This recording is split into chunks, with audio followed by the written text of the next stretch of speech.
मंगलम भगवान विष्णु मंगलम गरुड़ध्वज मंगलम पुंडरीकाक्ष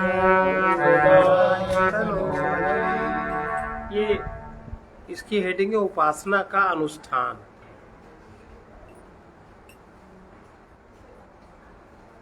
पंचदशी के ध्यान दीप में उपासना का अनुष्ठान। निर्गुण ब्रह्म की उपासना उसी प्रकार शास्त्र सम्मत है जैसे उसका ज्ञान शास्त्र सम्मत है। ऐसा निश्चय करने के बाद उपासना का अनुष्ठान करने की विधि बता रहे हैं। अनुष्ठान प्रकारो पंचीकरण ज्ञान साधन में तच्चेत नेति नात्र वारितम। इस उपासना के अनुष्ठान का प्रकार पंचीकरण में कहा गया है। उपासना ज्ञान का साधन है। यदि तुम ऐसा कहो तो ऐसा नहीं है कहकर कौन इसका वारण करता है? कोई नहीं करता। यदि हम यह मान लें कि निर्गुण ब्रह्म की उपासना शास्त्र सम्मत है तो ये उपासना कैसे करनी चाहिए प्रश्न आता है। इसके उत्तर में आचार्य जी कहते हैं कि उपासना के अनुष्ठान की विधि सुरेश्वराचार्यकृत पंचीकरण नामक पुस्तक में बताई गई है। अब फिर पूर्व पक्षी ये पूछ रहे हैं निर्गुण ब्रह्म की उपासना ज्ञान का साधन है किंतु मोक्ष का साधन नहीं है। इस मत को आचार्य स्वीकार कर लेते हैं, उसका विरोध नहीं करते। उपासना ज्ञान का साधन है और ज्ञान मोक्ष का साधन है। डायरेक्ट कैसे होगा? ज्ञान से मोक्ष होता है। इसलिए उपासना भी मोक्ष का परंपरागत साधन है। साधन दो प्रकार के होते हैं, एक तो साक्षात साधन और दूसरे परंपरागत साधन। एक तो साक्षात जो हम करें और दूसरे जो हमें परंपरा से प्राप्त है। पिता पुरुष का साक्षात साधन है और पितामह उसका परंपरागत साधन है। इसी प्रकार ज्ञान मोक्ष का साक्षात साधन है, उसके बीच में कोई व्यवधान नहीं है, किंतु उपासना मोक्ष का परंपरागत साधन है क्योंकि उसके बीच में ज्ञान का व्यवधान है। उपासना से ज्ञान और ज्ञान से मोक्ष संभव है। नानुतिष्ठति कोऽप्यक्ते इति चेन्मानुतिष्ठतु पुरुषस्यापराधेन उपास्ति प्रदुष्यति। यदि तुम कहो कि इसका निर्गुण ब्रह्म की उपासना का कोई अनुष्ठान नहीं करता तो ठीक है, कोई उसका अनुष्ठान न करे। पुरुष के अपराध से उपासना क्यों दूषित हो जाएगी? पूर्व पक्षी फिर से पूछ रहा है कि निर्गुण ब्रह्म की कोई उपासना क्यों नहीं करता? कोई नहीं करता। उपासना करने वाले सगुण ब्रह्म की ही उपासना करते हैं। इससे ज्ञात होता है कि निर्गुण ब्रह्म की उपासना होती नहीं या उसका कोई महत्व नहीं है। आचार्य कह रहे हैं कि निर्गुण ब्रह्म की उपासना और उसका विधान शास्त्रों में भली भांति कहा गया है, इसलिए उसे अस्वीकार नहीं किया जा सकता। यदि बहुत लोग निर्गुण ब्रह्म की उपासना नहीं करते तो उन पुरुषों के अपराध के कारण उपासना में कोई दोष नहीं आ जाता। यदि मनुष्य वेदों का अध्ययन न करे तो वेद दूषित तो नहीं हो जाएंगे। वे सत्य का अनुसरण न करें तो सत्य निंदनीय नहीं हो जाता, और यदि वे धर्म का पालन न करें तो धर्म व्यर्थ नहीं हो जाता। इसी प्रकार किसी के उपासना न करने से उपासना दूषित, कलुषित या अनुपयोगी नहीं हो जाती। जो लोग निर्गुण ब्रह्म की उपासना करते हैं वे उससे लाभान्वित होते हैं। उनके हृदय में ज्ञान उदय होता है और ज्ञान के बल पर वे मुक्त हो जाते हैं। ना समझी के कारण यदि कोई न उपासना करता है तो ज्ञान भी नहीं पाता, तो मुक्त न होकर संसार चक्र में भटकता रहता है। साधन करने पर भी वो इसका उपयोग नहीं करता और न उससे लाभान्वित होता है। इतो अप्यतिशयं मत्वा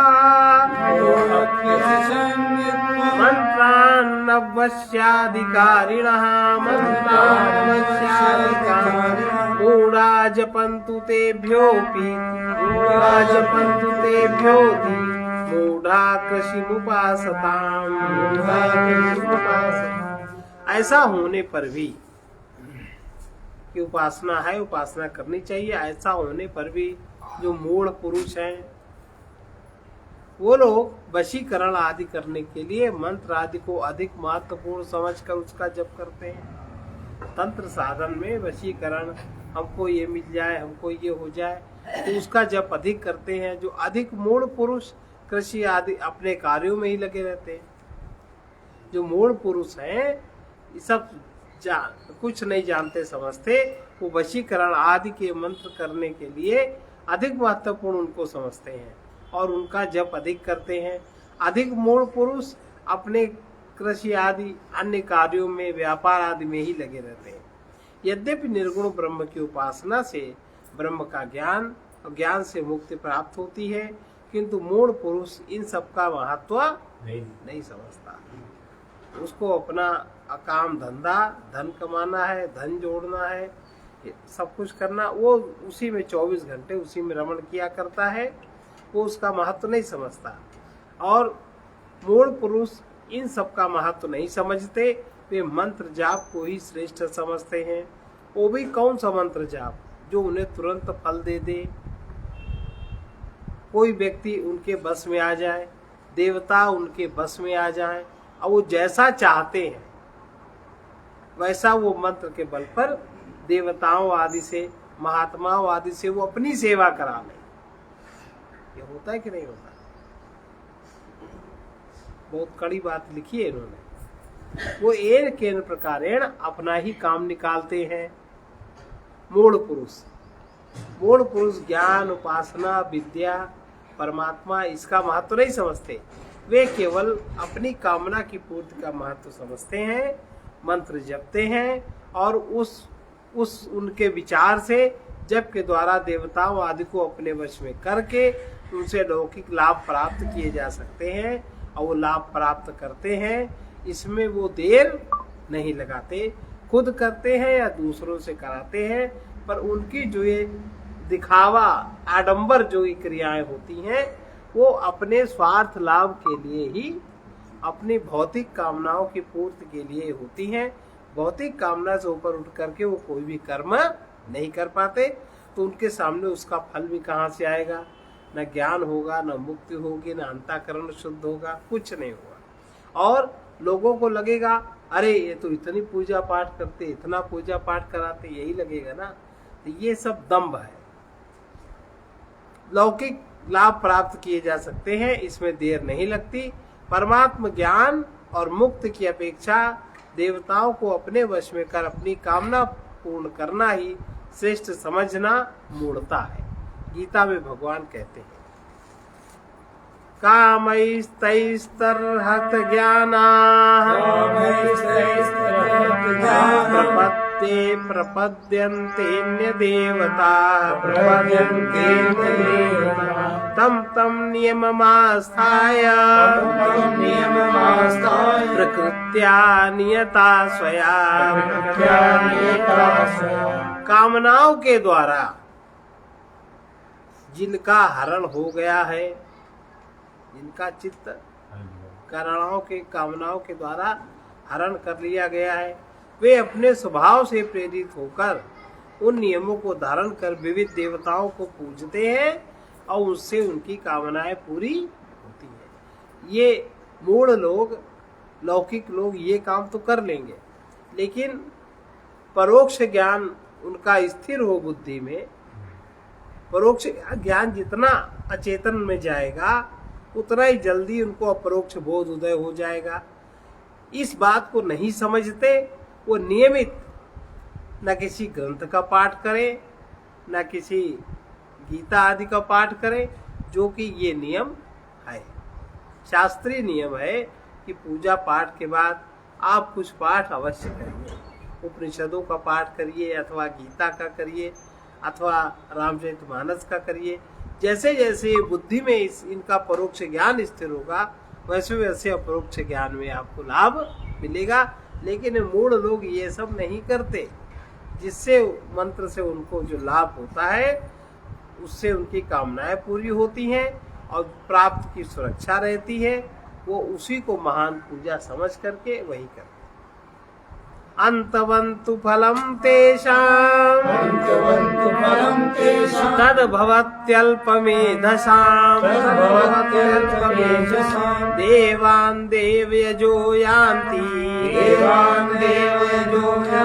मद्भक्त्या यान्ति मामपि परंतु उन अल्प बुद्धि वालों का वो फल नाशवान होता है तथा वे देवताओं को पूजने वाले उन्हीं को प्राप्त होते हैं और मेरे भक्त मुझको ही प्राप्त होते हैं। अब मेरे भक्त कैसे बनोगे? जब मेरे विषय में जानोगे तब ना। और मेरे विषय में जानने के लिए आप उपनिषद का अध्ययन करिए, आप गीता का अध्ययन करिए, परोक्ष ज्ञान स्थिर करिए या सुनिए आप सत्संग में। अब इतना तो सौभाग्य है, कहीं नहीं है किसी किसी का, कहाँ सबको सुनने को मिलता है। ये आत्मज्ञान की चर्चा बड़ी दुर्लभ है, बड़ी पुण्यशाली है और बहुत दुर्लभ है। इसके आसपास भी फटकना आसान बात नहीं, और फटक भी जाओ तो समझना आसान नहीं। मंत्र जप कर पर ब्रह्म परमात्मा की आराधना करना मूढ़ता नहीं है। अगर आप पर ब्रह्म परमात्मा का मंत्र जपते हैं तो वो मूढ़ता नहीं है। मंत्र जप की बड़ी महिमा है ना। किंतु मंत्र के द्वारा देवताओं को अपने वश में करके, फर्क है दोनों में ना। उनसे लौकिक लाभ प्राप्त करने की कामना करना मूढ़ता है। परमात्मा के लिए मंत्र जप ये तो भक्ति का 5वां अंग है। मंत्र जाप मम दृढ़ विश्वासा, मंत्र जाप मम दृढ़ विश्वासा, पंचम भगति सुवेद प्रकाश, पंचम भगति सुवेद प्रकाश। मंत्र जप कर पर ब्रह्म परमात्मा की आराधना करना मूढ़ता नहीं है, किंतु मंत्र के द्वारा देवताओं को अपने वश में कर उनसे लौकिक लाभ प्राप्त करने की कामना करना मूढ़ता है। उससे भी अधिक वे मूढ़ हैं जो वशीकरण तंत्र आदि मंत्र जपने की अपेक्षा अपने कृषि व्यापार आदि कार्यों के द्वारा अर्थोपार्जन में ही लगे रहते हैं। वे इसी कार्य को उत्तम समझते हैं, क्योंकि मंत्र जपने में तो नियम की आवश्यकता होती है, किंतु लौकिक कार्यों में किसी प्रकार का कोई बंधन नहीं होता और उससे तुरंत लाभ भी दिखाई देता है। कुछ भी हो गया आपको धन लाभ तो है ही, और जिसको धन लाभ में जिसकी मूढ़ता है, जो बहुत लोभी व्यक्ति है, बहुत मुश्किल होता है उसको खर्च करना, बहुत मुश्किल होता है। एकदम चित्त उसी में चिपक जाता है, चित्त उससे दूर नहीं रह पाता। तिष्ठन्तु मूढ़ा प्रकृता, तिष्ठन्तु मूढ़ा प्रकृता, निर्गुणोपास्तरीर्यते, निर्गुणोपास्तरीर्यते, विद्यैकस्यात् सर्वशाखा, विद्यैकस्यात् सर्वशाखा, स्थान गुणानत्रोपसंहरेत्, स्थान गुणानत्रोपसंहरेत्। मूढ़ पुरुष अपनी प्रकृति के अनुसार कुछ भी करें, किंतु हमें तो निर्गुण उपासना ही स्वीकार है, हम उसी को स्वीकार करते हैं। विद्या एक रूप होने से सब शाखाओं में वर्णित उपास के गुणों का उपसंहार हम एक स्थान में करते हैं। वशीकरण आदि मंत्र जपने वाले या कृषि व्यापार आदि लौकिक कर्म में लिप्त रहने वाले पुरुष मूढ़ हैं। वे अपनी प्रकृति के अनुसार कुछ भी करते रहे। हमें निर्गुण ब्रह्म की उपासना से प्रयोजन है, उसका अपना महत्व है, हमें उसी को समझने का प्रयास करना चाहिए। संपूर्ण उपनिषदों में निर्गुण ब्रह्म की उपासना एक है, इसलिए सब शाखाओं में कहे उपास्य के गुणों का एक स्थान में संग्रह कर लेना चाहिए और उनकी उपासना करनी चाहिए।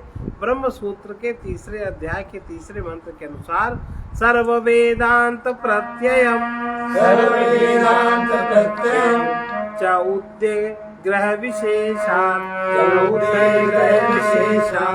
सब उपनिषदों में विधि आदि के अभेद से उपासना की एकता है। आनन्दादेर्विधेयस्य आनन्दादेर्विधेयस्य गुणसङ्घस्य संहृति गुणसङ्घस्य संहृति आनन्दादय इत्यस्मिन् आनन्दादेर्विधेयस्मिन् सूत्रे व्यासेन वर्णिता सूत्रे व्यासेन वर्णिता आनंदयः प्रधानस्य। इस सूत्र में व्यास जी ने ब्रह्म के आनंद आदि विधेय गुण समुदाय के उपसंहार का वर्णन किया है। उपनिषदों में परमात्मा के विधेयात्मक और निषेधात्मक गुणों का वर्णन किया गया है। उपासना के लिए उन सबका संग्रह करना चाहिए, उन सबको समझना चाहिए। व्यास जी ने ब्रह्म सूत्र के 3-3-11 में आनंदादयः प्रधानस्य ये सूत्र दिया। उनके अनुसार कि प्रधान ब्रह्म है और ब्रह्म का आनंद गुण है। प्रधान ब्रह्म है और उसका गुण क्या है? आनंद। और आनंद हमें किस प्रकार से प्राप्त हो, इसकी विधि उपासना कहलाती है। ऐसा आनंद जो कभी हमारे हृदय से समाप्त न हो, वे गुण विधेयात्मक है। तैत्तिरीय उपनिषद के 3-3-1 में आनंदो ब्रह्म, आनंद ही ब्रह्म है, ऐसा कहा गया है। इस प्रकार वेदारण्यक, नरसिंह उत्तरता अपनी उपनिषदों में परमात्मा के विधेयात्मक लक्षण कहे गए हैं। नित्यः शुद्धो बुद्धो सत्यो मुक्तो निरंजनो विभुरद्वया आनंदः परा प्रत्येक रसः आत्मा नित्य शुद्ध सत्य मुक्त निरंजन व्यापक अद्वैत आनंद रूप पर और एक रस है। अस्थूल देर निधेशस्य गुण संघस्य संहति तथा व्यासेन सूत्रेऽस्मिन् नुक्ताक्षर धियां स्थिति। इसी प्रकार अक्षर धियाम तू सूत्र में व्यास जी ने स्थूल आदि निषेध गुण समुदाय का उपसंहार करते हैं।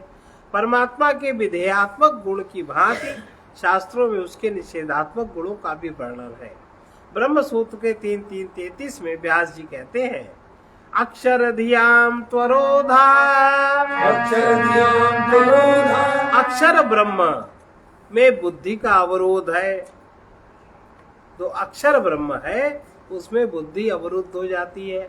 अर्थात अक्षर बुद्धि, अक्षर ज्ञान, अक्षर का बोध इस बुद्धि से प्राप्त नहीं किया जा सकता। इसलिए श्रुतियों में उसका निरूपण निषेध मुख से किया गया है। उपासक को इन निषेध गुणों का भी संग्रह करना चाहिए। उपासना करते समय उनकी सहायता ली जा सकती है। बृहदारण्यक उपनिषद के 3:8-8 में ब्रह्म के निषेधात्मक लक्षण इस प्रकार कहे गए अस्थूलम अनंडोध्रस्वम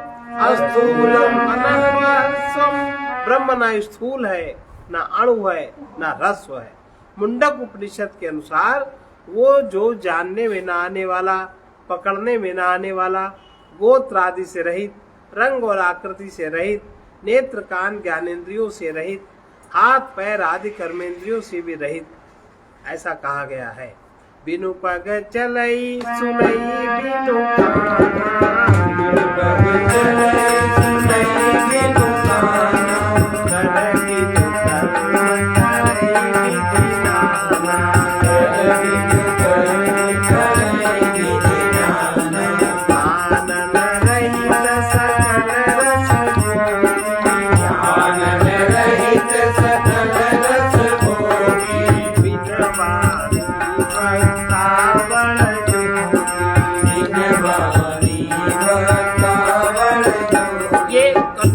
में ब्रह्म का निषेधात्मक वर्णन भी इस प्रकार आया है।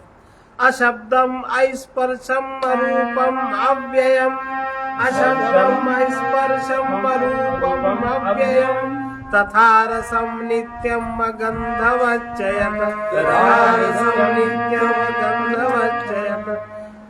अनगद्यंतम महतम परम ध्रुवम अनगद्यंतम महता परम ध्रुवम् ध्रुवम् निचाय तन्मृत्युमुखात् प्रमुच्यते, निचाय तन्मृत्युमुखात् प्रमुच्यते।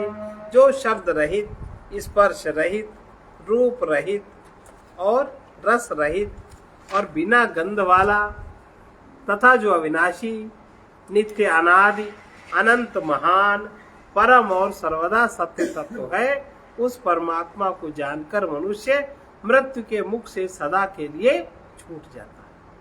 श्रुतियों की किसी एक शाखा का अध्ययन करने वाले पुरुष ब्रह्म के कुछ ही लक्षणों को जान पाते, क्योंकि किसी शाखा में ब्रह्म को आनंद रूप, किसी में चैतन्य रूप, किसी में चैतन्य और आनंद रूप कहा गया है, किंतु उसके सत स्वरूप का वर्णन नहीं है, जबकि ब्रह्म सत स्वरूप भी है। अन्यत्र यदि उसे सत स्वरूप और चैतन्य स्वरूप कहा गया है तो कहीं आनंद स्वरूप नहीं कहा गया। इसी प्रकार कहीं उसका निषेधात्मक वर्णन है तो कहीं उसका विधेयात्मक वर्णन है। निषेधात्मक वर्णन में भी कहीं उसे ज्ञानेन्द्रिय रहित, कहीं कर्मेंद्रिय रहित, कहीं शरीर आदि से रहित कहा गया है। इसलिए उपासक का श्रुतियों की सभी शाखाओं से परमात्मा के विधेयात्मक और निषेधात्मक लक्षणों का संग्रह कर उसकी उपासना, उसका स्मरण और फिर उसका परोक्ष ज्ञान इतना करना चाहिए। फिर अपरोक्ष ज्ञान तो अपने आप होता है। अपरोक्ष ज्ञान के लिए, बोध के लिए आपको किसी प्रयत्न की जरूरत नहीं है, लेकिन परोक्ष ज्ञान के लिए जरूरत है। वो समझ आपकी स्थिर हो उसमें, तब तो उसमें अंदर काम होगा, और समझ ही नहीं स्थिर होती।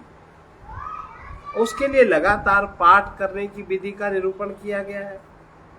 लगातार पाठ, जैसे आप गीता का लगातार पाठ करिए संस्कृत श्लोकों में, भले आपको लग रहा है समझ में नहीं आ रहा, लेकिन अंदर वो डायरेक्ट चित्त में जा रहा है, और चित्त में जाके चित्त में उसका काम होके उसका परिणाम बोध उत्पन्न हो जाएगा आपको। इसलिए संस्कृत पाठ का महत्व है। जैसे किसी के श्रीमद् भागवत है, किसी का जो उसमें किया जाएगा, किसी का शरीर छूट गया, किसी की मुक्ति के लिए किया जा रहा, मान लो कि वो यहाँ से छूट जाए, तो संस्कृत में पाठ किया जाएगा। वो तो सुनने वाला प्राणी नहीं समझता संस्कृत, लेकिन संस्कृत के शब्द जिस चित्त से उत्पन्न हुए हैं सीधे उसी चित्त में जाके टकराएंगे, और जब टकराएंगे तो प्राणी को ये बोध उत्पन्न हो जाएगा, प्राणी वहां से चला जाएगा। यहाँ बुद्धि का कोई काम है नहीं। इसलिए पाठ का महत्व, संस्कृत में पाठ का महत्व है। आप अगर उसको हिंदी में पढ़ते तो आपको कुछ शब्द समझ में आते तो हैं, तो वो बुद्धि में अटक जाते हैं, लेकिन उसमें निष्ठा दृढ़ नहीं बन पाती। दृढ़ निष्ठा तो उसी में बनती है जो आपका चित्त धारण करता है। निर्गुण ब्रह्म तत्वस्य निर्गुण ब्रह्म तत्वस्य विद्याया गुण संहृति विद्याया गुण संगति न युज्येतेत्युपालम्भो न युज्यते कृपालम्भो व्यासं प्रत्येव मानतो। व्यासं प्रत्येव मानसो। निर्गुण ब्रह्म तत्व की उपासना में गुणों का उपसंहार करना उचित नहीं है। ऐसा उपालंब या शिकायत तुम्हें व्यास जी से करनी चाहिए। आचार्य कहते मुझसे मत करो कोई शिकायत। पीछे के श्लोक संख्या 58 में पूर्व पक्षी ने आपत्ति की थी कि निर्गुण ब्रह्म में गुणों का उपसंहार करने से वो निर्गुण नहीं रहेगा। अगर निर्गुण ब्रह्म में हम कोई गुण मान लेंगे तो निर्गुण नहीं रहेगा, ये शिकायत की थी। वरन सगुण हो जाएगा और ब्रह्म विद्या निर्गुण नहीं रह जाएगी। इसके उत्तर में आचार्य जी कहते हैं ये आक्षेप तुम्हें वेद व्यास जी से करना चाहिए। मैं तो केवल उनके वचनों का ही अनुवाद कर रहा हूँ। व्यास जी ने ब्रह्म सूत्र में स्वयं निर्गुण ब्रह्म के गुण लक्षणों का उपसंहार करने को कहा है, इसलिए तुम्हें इसके कारण पर विचार करना चाहिए। हिरण्यमश्रुसूर्यादि मूर्तिनाम अनुदारिते अविरुद्धम निर्गुणत्वम् इति चेत्विष्यतां त्वया। यदि तुम कहते हो कि व्यास जी ने ब्रह्म में स्वर्णमयी दाढ़ी मूछों वाले, अगर कोई सूर्य का जो सूर्य का वर्णन किया गया है, सूर्य की आकृति का, यदि तुम कहते हो व्यास जी ने ब्रह्म में स्वर्णमयी दाढ़ी मूछों वाले सूर्य आदि की मूर्ति का कथन नहीं किया ब्रह्म में, इसलिए निर्गुण ब्रह्म की उपासना में कोई विरोध नहीं है, तो तुम उनसे संतुष्ट रहो। अगर तुम ऐसा समझते हो तो संतुष्ट रहो। पूर्व पक्ष उत्तर पक्ष के प्रश्नोत्तरों द्वारा विद्यारण्य स्वामी परमात्मा की उपासना की विधि क्रमशः स्पष्ट करते जाते हैं। यह केवल शुष्क तर्क वितर्क नहीं है, इसे भली भांति समझकर निर्गुण ब्रह्म की उपासना करनी चाहिए। निर्गुण ब्रह्म में गुणों के उपसंहार का क्या तात्पर्य है, पहले इसे भली भांति समझना चाहिए। गुण और लक्षण में अंतर है। गुण और लक्षण में अंतर है। किसी वस्तु की विशेषता उसका गुण, वो गुण घट बढ़ सकता है या समाप्त हो सकता है। किसी वस्तु की विशेषता उसका गुण है, वो गुण घट बढ़ सकता है या समाप्त हो सकता है। लक्षण वस्तु की पहचान है। लक्षण और वस्तु में कोई अंतर नहीं है। ब्रह्म निर्गुण है, उसमें सत्व रज और तमस का कोई गुण नहीं है। गुणों से उत्पन्न शरीर, मन, बुद्धि और उनके विकार भी ब्रह्म में नहीं है। इन सब का निषेध करते हुए ही ब्रह्म का निषेधात्मक निरूपण किया जाता है। सच्चित और आनंद ब्रह्म के लक्षण है। सच्चित आनंद ही ब्रह्म है। ये ब्रह्म के स्वरूप लक्षित करते हैं, इसलिए ब्रह्म का विधेयात्मक वर्णन करने में इनका विधि मुख से उल्लेख किया जाता है। इसी दृष्टि से इस श्लोक के तात्पर्य को समझना चाहिए। पूर्व पक्षी जो कहता है निर्गुण ब्रह्म के लक्षणों का वर्णन करने में स्वर्ण के दाढ़ी मूछ वाले सूर्य आदि की मूर्ति का कथन नहीं किया गया, वहां तो उसे आनंदमय आदि ही कहा गया है। इसलिए गुणों माने लक्षणों का उपसंहार करने में ब्रह्म की निर्गुणता में अंतर नहीं आता। लक्षण का उसका अगर उपसंहार करो तो उसमें कोई निर्गुणता में अंतर नहीं आता। उत्तर पक्षी इस मत को स्वीकार करते हुए इस मत का समर्थन करते हैं। गुणानां लक्ष्यकत्वेन न तत्त्वेन्तः प्रवेशनम् इति चेदस्त्वेवमेव ब्रह्म तत्त्वम् उपास्यताम्। यदि तुम ऐसा मानते हो कि गुण ब्रह्म का बोध लक्षणावृत्ति में कराते हैं, वे तत्व के भीतर प्रवेश नहीं करते, तो तुम्हें इस प्रकार ही लक्षणावृत्ति से ब्रह्म तत्व की उपासना करनी चाहिए। ब्रह्म तत्व की उपासना का सीधे से है सच्चिदानंद। सच्चिदानंद किस प्रकार से हमारा आत्मा सच्चिदानंद है, हम किस प्रकार उससे अभिन्न है, किस प्रकार आत्मज्ञान होगा और किस प्रकार मन, बुद्धि, शरीर, इंद्रियां ये पर पदार्थ हमसे भिन्न है। इतना है ब्रह्म की उपासना। एकदम बिल्कुल जो सत्य तथ्य है, कोई भी जिसमें कल्पना नहीं है, सत्य तथ्य में स्थिर हो जाना ही ब्रह्म की उपासना है। और वो चीज हमारे अंदर से प्रकट होने लगे, सच्चिदानंद, यही ब्रह्म का बोध है। और हम हर चीज के साक्षी हो जाए, यही आत्मज्ञान है। इतना ही है। इस श्लोक से स्पष्ट हो जाता है कि निर्गुण ब्रह्म का क्या तात्पर्य है। आनंद आदि विधेय गुण, स्थूल आदि निषेध गुणों का प्रवेश उपास्य तत्व ब्रह्म में नहीं होता, क्योंकि वे ब्रह्म तत्व के लक्षक हैं। इसलिए लक्षणावृत्ति से लक्षित ब्रह्म तत्व की उपासना हो सकती है। इस प्रकार उसकी उपासना करनी भी चाहिए। आनंदादिभिरस्थूलादि विश्चात्मात्र लक्षिता अखंडैकरसासोऽहम् अस्मीत्येवम् उपास्यते। श्रुतियों में आनंद आदि और स्थूलता आदि गुणों के अखंड एक रस आत्मा का लक्षणावृत्ति से बोध कराया गया है। वो आत्मा मैं हूं। ऐसे तो इस प्रकार उपासना करनी चाहिए। निर्गुण ब्रह्म की उपासना में विभिन्न प्रकार की संभावित शंकाओं का निराकरण करने के बाद अब अंतिम निर्णय के रूप में कहा जा रहा है कि निर्गुण ब्रह्म की उपासना हो सकती है। उपासना करने में 68वें श्लोक में कहे ब्रह्म के विधेय गुण, विधेय गुण माने सच्चिदानंद, और निषेध गुण माने यह मैं नहीं हूँ, यह मैं नहीं हूँ, यह करके जो मेरे सामने है देह इंद्रियां मन आदि वो मैं, ये निषेध गुण। ब्रह्म की उपासना हो सकती है और विधेय गुणों और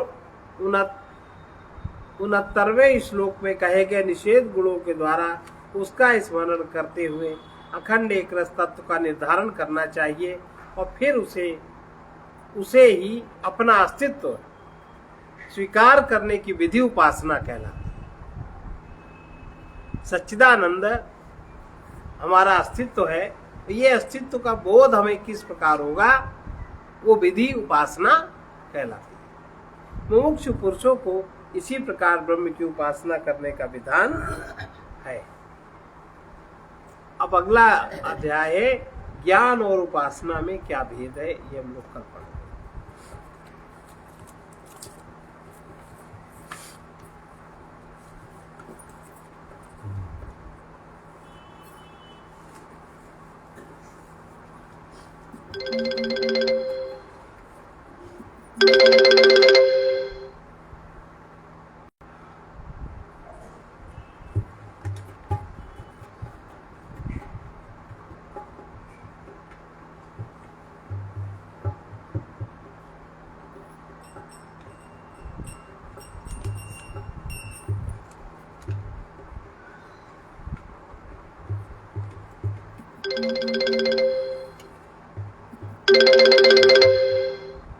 नाम प्रभु का सदा ही लिए जाए, नाम प्रभु का सदा ही लिए जाए, लिए जाए,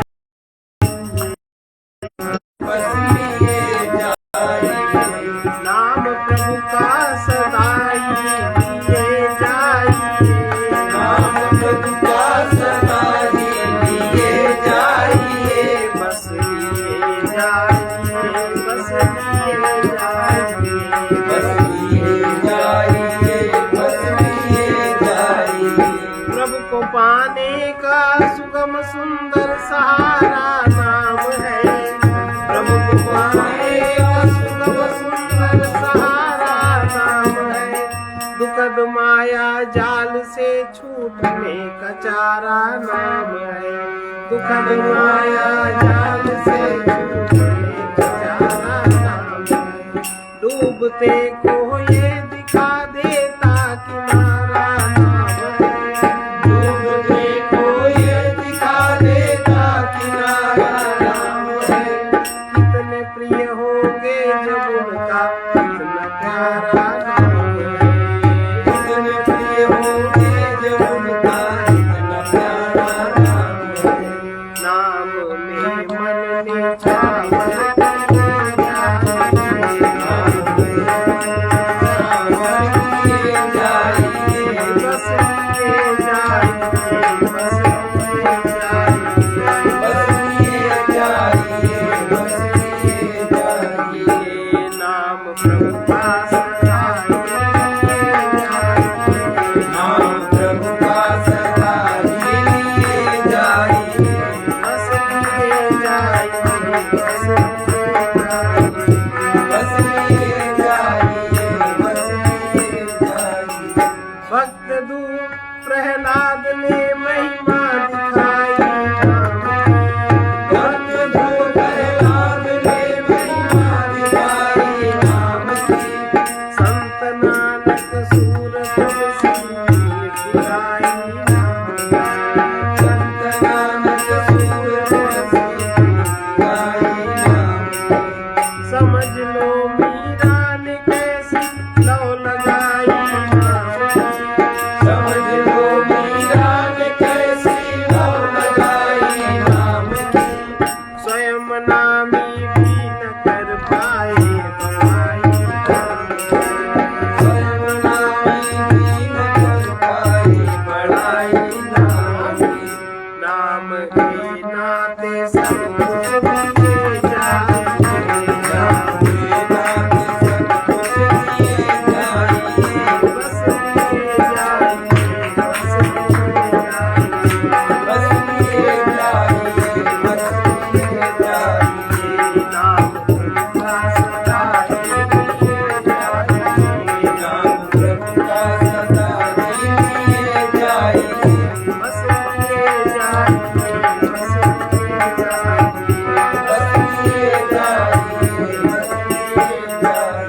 सोचिए अगणित अधम जन नाम से ही तर गए।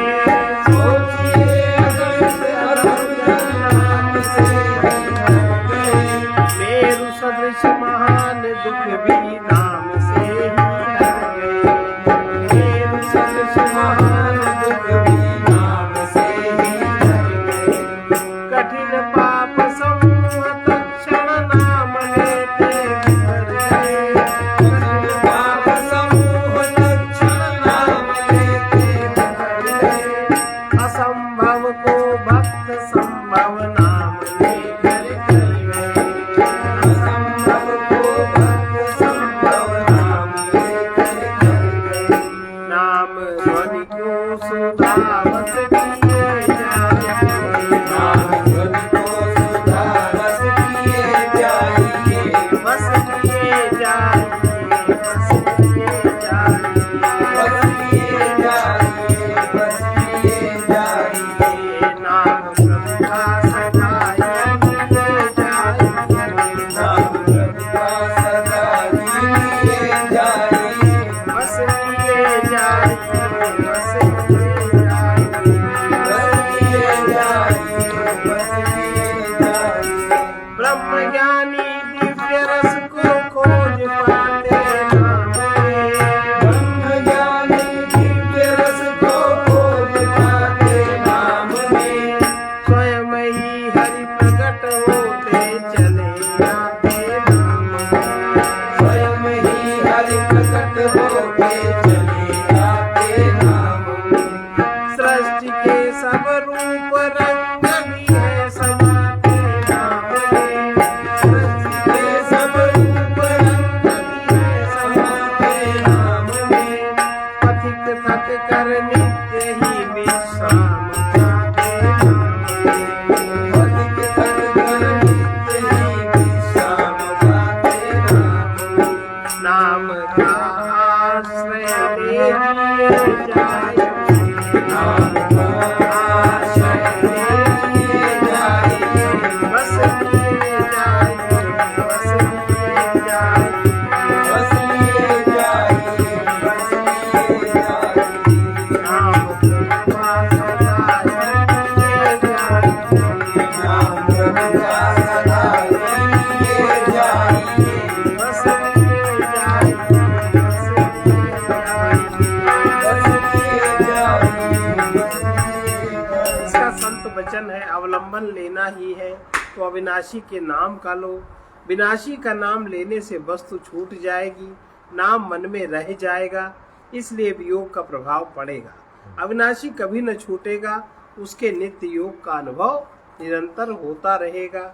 सर्वे भवन्तु सुखिनः। सर्वे भवन्तु सुखिनः। सर्वे सन्तु निरामयाः। सर्वे सन्तु निरामयाः। सर्वे भद्राणि पश्यन्तु। सर्वे भद्राणि पश्यन्तु। मा कश्चित् दुःखभाग् भवेत्। मा कश्चित् दुःखभाग् भवेत्। कृष्णाय वासुदेवाय। कृष्णाय वासुदेवाय। हरे परमात्मने। हरे परमात्मने। प्रणतक्लेशनाशाय। प्रणतक्लेशनाशाय। गोविन्दाय नमो नमः। गोविन्दाय नमो नमः। असतो मा सद्गमय। असतो मा सद्गमय। तमसो मा ज्योतिर्गमय। तमसो मा ज्योतिर्गमय। मृत्योर्मामृतं गमय। मृत्योर्मामृतं गमय। ॐ पूर्णमदः पूर्णमिदं पूर्णात्